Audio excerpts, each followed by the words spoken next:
नमस्कार दोस्तों, जवाल पॉइंट के यूट्यूब चैनल में आप सभी का स्वागत है। देखिए फ्रेंड्स, आज की इस वीडियो में हम बात करने वाले हैं टाइपिंग से रिलेटेड मुद्दे। मैंने अभी टाइपिंग टेस्ट दिया है जो कि सीजीएल के लिए है। तो सीजीएल में देखिए मैंने अभी एक इसमें सोनी टाइपिंग ट्विटर डाउनलोड किया है और आप सभी को मैं दिखा दूँ कि जो मेरी नेट स्पीड आई है वो 32 है और जो मेरी ग्रॉस स्पीड है वो भी 32 है। ठीक है, एक्यूरेसी मेरी 98.24 है और बैक स्पेस मैंने बहुत ज़्यादा यूज़ कर लिया है क्योंकि यार बैक स्पेस की में गलतियाँ बहुत थी, तो इस वजह से बैक स्पेस काफ़ी ज़्यादा मैंने यूज़ कर लिया है। वैसे शायद अभी मुझे इतनी पता नहीं, अगर आपको पता हो, किसी ने पहले दिया हो कि बैक स्पेस का कुछ लिमिट होती है या नहीं होती, अगर ऐसा कुछ हुआ तो फिर दिक्कत बन जाएगी। अगर लिमिट नहीं होती और बैक स्पेस यूज है तो फिर मैं जो है बिल्कुल क्लियर कर जाऊँगा, क्योंकि इसमें सिर्फ जो है 27 वर्ड पर मिनट की चाहिए और मेरी 32 वर्ड पर मिनट आ रही है। मैंने आज शायद दूसरी तीसरी बार टाइपिंग की है, काफ़ी टाइम पहले की थी, ऐसा नहीं कि मैंने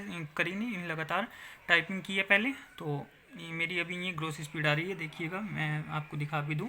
ये मेरा जो है टाइम है 15 मिनट और टोटल वर्ड मैंने 398 किए हैं और काफ़ी पैसेज भी ठीक ठाक था। ये सामने आपको दिख भी रहा होगा, इसमें जो है कोमा, फुल स्टॉप और कैपिटल वर्ड बहुत ज़्यादा थे।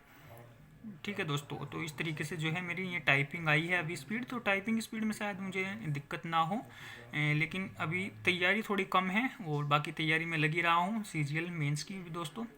ठीक है दोस्तों, अभी तो आपका जो है रिज़ल्ट का वेट है, पहले तो प्री का रिज़ल्ट का ही वेट है, उसके बाद देखते हैं। स्पीड तो ठीक ठाक है, बाकी आपको भी बताऊंगा कि किस तरीके से कैसे कैसे आपको टाइपिंग करनी है अगर आपको टाइपिंग में दिक्कत है तो। ठीक है दोस्तों, बाकी चैनल पर बने रहिएगा, चैनल को लाइक शेयर सब्सक्राइब जरूर कर दीजिएगा। धन्यवाद दोस्तों।